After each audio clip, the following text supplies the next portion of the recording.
Hello guys, welcome back to my YouTube channel Toppers Target में आपका हार्दिक स्वागत है। मैं आशा करता हूं कि जितने भी हमारे भाई बहन या शेर शेरनी जो भी होंगे जल्द से जल्द लाइव आकर के जुड़ जाएं। ठीक है, आज की जो हमारी वीडियो होने वाली है वो हमारी आज क्लास की वीडियो नहीं होगी। एक छोटी सी नोटिफिकेशन है, ये हमारी वीडियो कम से कम लगभग 8 से 10 मिनट के बारे में होगी, जिसमें हम आपको एयरफोर्स के बारे में एकदम कड़वा सच बताने वाले हैं कि एयरफोर्स आपका होता क्या है। जो एयरफोर्स होता है आपके डिफेंस के अंदर आता है, डिफेंस में कितने एग्जाम होते हैं और उसी एग्जाम के थ्रू एक आपका एग्जाम होता है एयरफोर्स, और उसी एयरफोर्स में हम आपको एकदम कड़वा सच बताते हैं, जितने भी आपको कभी भी कोई इंस्टीट्यूट नहीं बताती है। जैसे कि भाई आप कोई वैकेंसी देख लो कि नोटिफिकेशन आ गया, रात में थंबनेल बनाया, दिन में आपका बैच भेज दिया, 3 महीने में आपका सिलेक्शन पक्का, ऐसा कुछ नहीं होता है। उसी के क्षेत्र में हम आपको बात करेंगे एयरफोर्स के बारे में। मैं आशा करता हूँ जितने भी हमारे भाई बहन हैं वो जल्द से जल्द लाइव आकर के जुड़ चुके होंगे। चलिए ठीक है, आज हम अपनी वीडियो आगे स्टार्ट करते हैं। आज हम आपको पहले बताएंगे एयरफोर्स का सिलेक्शन प्रोसेस क्या होता है, सिलेबस क्या होता है, उसमें कट ऑफ कितनी रहेगी, आप कितना नंबर लाओगे तो आपका कितने नंबर सिलेक्शन होगा, कितने नंबर में नहीं होगा। ये सारी वीडियो में मैं आपको जितनी भी डिटेल्स बताने वाला हूँ, कोई भी आपको संस्था नहीं बताता है, तो इसलिए मैं आशा करता हूँ जितने भी हमारे भाई बहन हैं वो इस वीडियो को पूरा अंत तक जरूर देखें। फिर उसके बाद आप अपने लाइफ का डिसीजन लीजिए कि आपको एयरफोर्स ज्वाइन करना चाहिए या नहीं करना चाहिए, प्रिपरेशन करनी चाहिए कि नहीं करनी चाहिए। ठीक है, तो सबसे पहले मैं आपको बता दूं कि आपको एयरफोर्स में कैसे सिलेक्शन लेना है। ठीक है, तो अब मैं आपको बता दूं सिलेक्शन प्रोसेस इसका क्या होता है। आप कभी भी जब किसी भी एग्जाम की तैयारी करने जाते हो तो आपको सबसे पहले किसी के थ्रू आप गूगल से देख सकते हो उसका नोटिफिकेशन कब आता है। नोटिफिकेशन जब आता है आपका, उससे 15 दिन पहले नोटिफिकेशन आएगी, उसके बाद आप फॉर्म फिल करते हो, फिर आप प्रिपरेशन करने जाते हो। तो ठीक है, जैसे आपकी नोटिफिकेशन आ चुकी होती है उसके बाद आप फॉर्म फिल करते हैं। फॉर्म फिल करने के लिए आपको कम से कम 10 से 12 दिन का टाइम मिलता है एयरफोर्स के लिए। जैसे आपने फॉर्म फिल कर दिया उसके बाद आपका होता है रिटन एग्जाम। अब रिटन एग्जाम में क्या होता है, रिटन एग्जाम में आपका, केवल मैं एयरफोर्स एक्स ग्रुप के बारे में बता रहा हूँ, रिटन एग्जाम में आपका 3 सब्जेक्ट होते हैं, जिसमें आपका पीएमईपी फॉर फिजिक्स होता है एंड मैथ एंड इंग्लिश। ठीक है, इसमें फिजिक्स के आपके 25 क्वेश्चन होते हैं, मैथ के आपके 25 क्वेश्चन होते हैं एंड इंग्लिश के आपके कितने होते हैं, 25 क्वेश्चन। ये टोटल आपका होता है 70 मार्क्स का। टोटल कितने मार्क्स का होता है आपका, 70 मार्क्स का होता है, जिसमें आपको 60 मिनट टाइम मिलता है।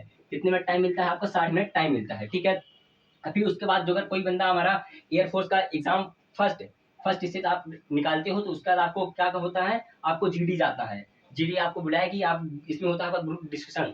ग्रुप डिस्कशन के बाद आपका होता है आपका फिजिकल एंड मेडिकल, और उसके बाद आपके लास्ट में पीएसएल आती है। इतना तो आपको सभी इंस्टीट्यूट के सभी टीचर बता देते हैं कि भाई इतना कर लीजिए आपका 3 महीने में सिलेक्शन पक्का हो जाएगा, ये है वो है, आपको सब बता देते हैं। बट आपको इसका जो कड़वा सच है, एयरफोर्स एक्स ग्रुप का कड़वा सच, एक्स वाई मैं दोनों की बात कर रहा हूँ, इसका कड़वा सच आपको कभी भी कोई नहीं बताता है। मैं आपको बता दूं, आपकी जो 2023 200 2023 के फर्स्ट इनटेक की जो कट ऑफ है, ये आपकी कितनी नंबर थी, 22 नंबर।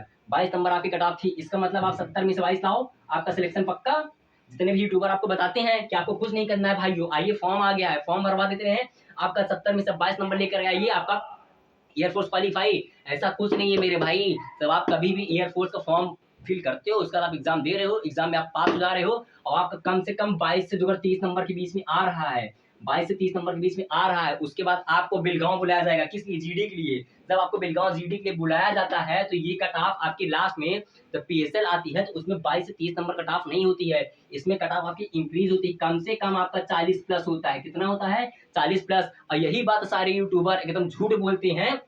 मैं आपको, जो अगर आपको मेरी बात विश्वास नहीं हो रहा है तो हमारे जितने भी भाई बहन या शेर शेरनियां हैं उनसे आप पूछो कि भाई कभी भी एयरफोर्स में जब हम 70 में से 22 प्लस लाते हैं, 22 से 35 के बीच में क्या उनका सिलेक्शन होता है, उनसे आप पूछ लीजिएगा। कभी भी सिलेक्शन नहीं होता है जब तक आपका कम से कम 40 प्लस नंबर ना आया हो।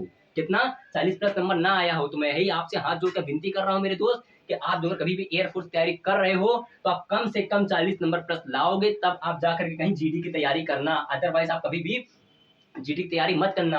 और जो भी हमारे भाई बहन होते हैं 22 से 30 नंबर या 35 नंबर जितना भी नंबर लाते हैं, बहुत खुश होते हैं, और संस्था जो होती है उनका डिटेल्स लगा देती है कि मेरे जितने भी शेर शेरनियां हैं, मैंने अपनी संस्था से 1300 प्लस 1400 प्लस सिलेक्शन दिया है। बट इसका जो रियल फैक्ट कोई बताता ही नहीं है मेरे भाई, कि आप जब जीडी दे करके आओगे, जीडी के बाद आपका कम से कम, जैसे यहाँ पे आपका फर्स्ट स्टेज पे 22 नंबर का था, अब जब आपकी मेरिट लिस्ट आएगी लास्ट में, पीएसएल जिसे कहते हैं, उसमें आपका यहाँ से 15 नंबर इंक्रीज होता है। ठीक है भाइयों, यहाँ से आपका जब 15 नंबर इंक्रीज हो जाएगा तो आपकी फाइनल कट ऑफ जाती है कम से कम 40 प्लस। जिसका 40 प्लस होता है वही भाई हमारा कहना है, जो भी बंदा, अब मैं इसको एकदम बेसिक से आपको बता रहा हूँ। आपने फॉर्म फिल किया, आप रिटन फर्स्ट एग्जाम निकाले, फर्स्ट एग्जाम में आपका कितना नंबर आया है, 30। अब सोचोगे कि यार जिस भी संस्था से पढ़ रहे हो, मैं किसी संस्था का नाम नहीं लूंगा, आप सोचो कि यार इस संस्था से इस सर ने बताया था कि आपका 30 नंबर आया, इस बार आपका सिलेक्शन पक्का। ऐसा कुछ नहीं, सब झूठ है, सब फेक है। ठीक है, आपके घर में भी आपके कोई बड़े होंगे, कभी एयरफोर्स का एग्जाम दिए होंगे, तो उनसे आप कभी पूछेगा कि एयरफोर्स के बारे में फुल डिटेल्स होती क्या है। आपने रिटर्न भरा, रिटर्न का एग्जाम दिया, आपको जीडी में बुलाया गया, आप जीडी भी पास हो गए, मेडिकल भी पास हो गए, ये तीनों चीज एक ही दिन में होगी, जीडी, मेडिकल एंड रनिंग। आप पास हो गए, आपकी लास्ट में जब पीएसएल आती है, आप सोचते हो यार मेरा क्या, मेरा तो 30 नंबर प्लस है, मैं तो इस बार पास हो जाऊंगा, मुझको तो वर्दी मिल जाएगी। बट भाई वर्दी मिलना इतना आसान नहीं है, एक सोल्जर ही बता सकता है कि वर्दी की कीमत क्या होती है। तो इसीलिए मैं कह रहा हूँ, आप कभी भी एयरफोर्स तैयारी कर रहे हो तो आपके कम से कम 40 नंबर होने अनिवार्य हैं। तो इसीलिए अब आप मेरी बात आगे जरूर से मानिएगा। कोई भी एकदम बिगिनर हो, नोविस, कोई भी एकदम नोविस स्टूडेंट हो हमारा एकदम नया नया, तो भाई किसी भी संस्था के बारे में भाई आप वीडियो देख करके मोटिवेटेड नहीं होइएगा कि मैं एकदम नया लड़का हूँ, मुझको क्या केवल 22 नंबर लाना है, मुझको वर्दी मिल जाएगी। भाई मैं एक बात आपको बता दूं, जो अगर कोई भी संस्था से कोई लड़का तैयारी कर रहा है, उस लड़के से ज्यादा उसके माँ बाप उससे आस लगा करके बैठे रहते हैं कि मेरा बेटा इस बार इस इंटेक में पेपर दे रहा है, वो जो अगर फर्स्ट एग्जाम क्वालिफाई है तो मेरा लड़का इस बार वर्दी में आएगा। भाई ऐसा नहीं है, इसीलिए आप अपनी तैयारी आप स्वयं करिए। ये ठीक है, आप संस्था से जुड़ कर रहे हो, बहुत अच्छी बात है, बट आपका कम से कम टारगेट एयरफोर्स के लिए होना चाहिए 45 प्लस। जो अगर आप 45 प्लस ला रहे हो, तब आपको जा करके अच्छी वर्दी आपको मिल जाएगी। और इसके बाद मैं आपको बता दूं, जो लड़के अपना टाइम बहुत ही ज्यादा बर्बाद कर देते हैं एग्जाम देने के बाद, जैसे आपका एग्जाम होता है, एग्जाम एक साल में 2 बार होता है, एक आपका होता है मार्च में, कब होता है भाई, एक मार्च में होता है, एक अक्टूबर में होता है, 2 एग्जाम होते हैं, 6-6 महीने का इसमें आपका गैप रहता है। जैसे कि आप मान लो अक्टूबर में अभी एग्जाम लगा है, 2025 फर्स्ट सेकंड इंटेक का लगा है, उसकी डेट है आपकी 18 अक्टूबर। कितनी है भाई, 18 अक्टूबर 2024 को है आपका एग्जाम। ठीक है, 18 से लेकर के 22 तारीख तक आपका एग्जाम चलने वाला है। अब 22 तारीख के बाद मान लो आपका 18 तारीख को एग्जाम लग गया है, 22 तारीख तक ठीक है आप एग्जाम दोगे, हमारा कहना है आप 18 को पेपर दे दिए हो, अब आपको कम से कम 1 हफ्ता आपको केवल रेस्ट करना है, आप 25 तारीख तक रेस्ट करिए। उसके बाद अब आप कभी रिजल्ट का वेट मत करना, क्योंकि इसका रिजल्ट ठीक 1 महीने बाद आता है। जो अगर आप सोचोगे भाई मैंने एग्जाम दे दिया है, अब हमको क्या करना है, हम 1 महीना एग्जाम का वेट करते हैं। ठीक है, अक्टूबर में आपने पेपर दिया, आपका पूरा नवंबर, मान लो आपका पूरा नवंबर खराब हो गया, नवंबर खराब हुआ, और नवंबर खराब हो गया, आपका रिजल्ट आया, आप पास हो गए। नवंबर खराब हुआ, 1 महीना पूरा पूरा रिजल्ट आया, आप 22 से 30 के बीच में आ गए, आप पास हो गए। अब संस्था आपकी कहेगी, जहां से आपने पढ़ा है कि मेरा लड़का था, मेरे लड़के ने पेपर क्वालीफाई कर लिया 28 नंबर, अब आपके अंदर क्या होगा, मोटिवेशन कि भाई मैंने 28 नंबर ला दिया है, सर ने बोला तो 22 नंबर, मैंने 28 नंबर लाया है, इस बार मेरा स्टेज 2 और वर्दी हमको मिलना कंफर्म है। बट ऐसा नहीं होगा। उसके बाद यहाँ से जैसे ये आप एग्जाम दोगे, 1 महीने बाद आपका रिजल्ट आएगा, और फिर 3 महीने बाद, 3 महीने बाद आपका जीडी होगी। आप भाई पूरा एकदम पूरे साल का एक एक दिन काउंट करके चलना। आप एग्जाम दिए अक्टूबर में, रिजल्ट आया नवंबर में, फिर 3 महीने बाद आपकी जीडी होगी, लगभग आपकी जीडी फरवरी जाएगी। फरवरी के बाद जैसे ही जीडी क्वालिफाई होगी, अब आपके यहाँ पे क्या आएगी, पीएसएल, जिसमें आपका लास्ट में सिलेक्शन प्रोसेस और उसके साथ नंबर आपको जो वहां पे बढ़ के आता है, जहां से लड़के पूरे बाहर होते हैं, जिसको कहते हैं फाइनल मेरिट लिस्ट। अब आप यहाँ पे सोचोगे भाई पेपर क्वालिफाई किया हमने, 1 महीना रिजल्ट का वेट किया, फिर 3 महीना आपका यहाँ पे लगेगा, और 1 और 3 आपका 4 हो जाएगा, फिर ये 2, 5 हुआ, 5 महीने आपके लॉस हो गए। लॉस मैं नहीं कहूंगा, मैं लॉस उनके लिए कह रहा हूँ जिन भी लड़कों का 22 से 35 के बीच में आ रहा, उनका मैं लॉस बता रहा हूँ, 40 नंबर प्लस वालों का नहीं बता रहा हूँ भाई। ठीक है, जिसका भी 22 से 35 के बीच में है, उनका यहाँ पे 5 महीने का लॉस हुआ। और 5 महीने के बाद ही जैसे ये अक्टूबर में आप पेपर क्वालिफाई करते हो, अक्टूबर के ठीक 2 महीने बाद दिसंबर में, कब भाई, दिसंबर में आपका दूसरा नोटिफिकेशन आ जाएगा कि जो मार्च में पेपर होना है, मार्च में पेपर होना है, उसकी नोटिफिकेशन आ जाएगी। अब जो बच्चे यहाँ पेपर क्वालिफाई हैं, वो ये फॉर्म नहीं भरते हैं जो मार्च में आई रहती है नोटिफिकेशन, क्योंकि भाई उनका ये लगता है कि हमारा 22 से 30 के बीच में इस बार मेरा सिलेक्शन हो जाएगा। तो आपका इसके साथ एक इंटेक भी छूट जाएगा मार्च वाला, क्योंकि आप मार्च वाला पेपर नहीं भरोगे, आपका मार्च वाला इंटेक छूटा। किसकी वजह से, जिस संस्था से आप पढ़ रहे हो, वो संस्था कहती है, जो संस्था आपको कहती है भाई अब तो तेरा रिटर्न एग्जाम निकल गया है, तो आगे फेज 2 की तैयारी कर। मेरा कहना, आपका रिटर्न अगर निकल रहा है तो आप पढ़ाई मत बंद करो भाई।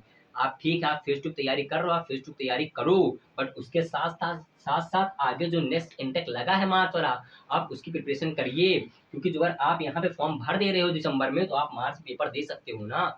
जैसे आप अगर मार्च पेपर दे दोगे, इसमें आप जो है कभी बाहर जीडी में भी आउट हो जा रहे हैं, तो आप मार्च वाला पेपर देके फिर से एग्जाम क्वालिफाई कर सकते हो। और अगर आप एग्जाम क्वालिफाई कर सकते हो, अब आपका आया था 22 से 28 के बीच में, आप सेकंड टाइम दोगे तो आपका सेकंड टाइम हो सकता है 40 प्लस आ जाए। जो अगर 40 प्लस आ जा रहा है, उसके बाद आप इस एग्जाम पे इस एग्जाम में जब आप मार्क्स वाला दोगे उसके बाद आप मत करिएगा तैयारी, आप केवल फेज 2 देखिएगा, ठीक है। तो मैं आपको जितना भी बताना चाहता था उतना मैंने आपको एकदम बेसिक से बता दिया है भाइयों कि एग्जाम प्रोसेस क्या होता है, सिलेक्शन कैसे होता है, आपको कितना नंबर लाना होगा, इसकी कट ऑफ कितनी होती है। बस मैं आपको यही कहना चाहता हूँ कि आप जितनी भी संस्था से पढ़ रहे हैं, ये बात आप मान के मत चलिएगा कि कट ऑफ केवल 22 नंबर रहती है, ठीक है। 22 नंबर कभी कट ऑफ नहीं होती है, इंक्रीज डिक्रीज होती रहती है। बट उसकी जो लास्ट में पीएसएल आती है वो कम से कम 40 नंबर प्लस आती है, और जिस भी बंदे का 40 नंबर प्लस आ रहा हो वो ये मार्च वाली वैकेंसी मत भरे, और भरना तो भर सकता है।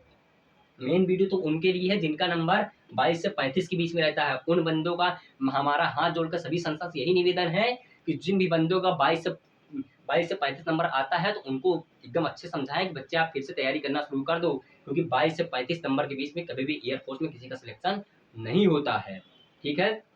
तो मैं आशा करता हूँ जितने भी हमारे भाई बहन होंगे उनको ये वीडियो बहुत अच्छी लगी होगी। एयरफोर्स के बारे में मैंने आपको एकदम बेसिक से डिटेल पूरा बता दिया है, अब कैसे सिलेक्शन लेना है भाई आपके हाथ में है। और हमारी जो अभी मैथ की क्लास चली रही है, मुकेश सर आपको फिजिक्स पढ़ाई रहे हैं इंटर क्लास की, 11th एंड 12th क्लास की, आपको हम रेगुलर प्रोवाइड करा ही रहे हैं। वो हमारी वीडियो लगातार बनती रहेगी और क्लास चलती रहेगी। इसके आगे हो सकता है नेक्स्ट ईयर हमारी जो डिफेंस के लिए संस्था चलेगी, तो आप लोगों से एकदम निवेदन है कि जितने भी भाई बहन हमसे पढ़ रहे हैं वो आगे जो डिफेंस की तैयारी करना चाहते हैं तो हमसे जरूर जुड़ें। और जो भी हमारे चैनल पे जितने भी नए लड़के हों या नई बंदियां हों वो एक बार चैनल को लाइक और सब्सक्राइब जरूर करें। और जो अगर वीडियो कैसी लगी है और वीडियो कैसी लगी उस पर आप एक छोटा सा कमेंट करके जरूर हमें बताइएगा। और अगर आपको वीडियो ये फेक लग रही है या कि चलो ठीक है यार अभी तो नई इंस्टीट्यूट है एकदम झूठ बता रही है, ऐसा कुछ नहीं है भाई मेरे। आप एक बार हम पर विश्वास करिए, जो अगर आपको विश्वास नहीं हो रहा है तो आप किसी भी संस्था से जा करके आप उसकी वीडियो आप देख सकते हैं, और उसकी वीडियो देखने के बाद आप एग्जाम खुद बैठ करके देखिएगा। फिर उसके बाद हमको आप कमेंट करके जरूर से बताइएगा कि हाँ सर आपने जो भी वीडियो बनाई थी एकदम सही वीडियो थी, कि जिस संस्था से हमने पढ़ा उस संस्था ने तो हमें 22 नंबर कट ऑफ बताया, बट आपने हमें इससे पहले ही एक साल बता दिया था कि बेटा 22 से 35 के बीच में कभी भी आपका सिलेक्शन नहीं होता है। जो अगर आप एयरफोर्स तैयारी कर रहे हो तो कम से कम आपका 40 नंबर जरूर चाहिए, ठीक है। तो कैसी लगी वीडियो एक बार आप लाइक और कमेंट करके जरूर बताइएगा। जय हिंद।